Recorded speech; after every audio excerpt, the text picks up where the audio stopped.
नमस्कार, माझं नाव रुद्राणी अनंत कुलकर्णी आहे.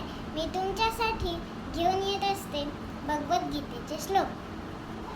अध्याय पहिला, श्लोक क्रमांक 11 ते 15. अयनेषु च सर्वेषु यथा भागमवस्थिताः भीष्ममेवाभिरक्षन्तु भवन्तः सर्व एव हि. तस्य संजनयन् हर्षन् कुरुवृद्धः पितामहः सिंहनादं विनद्योच्चै शङ्खं दद्मौ प्रतापवान्. ततः शङ्खाश्च भैर्यश्च पणवानकगोमुखाः सहसैवाभ्यहन्यन्त सशब्दस्तु मुलोऽभवत्.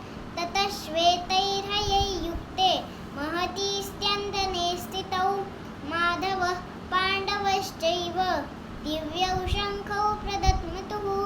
पाञ्चजन्यं ऋषिकेशो देवदत्त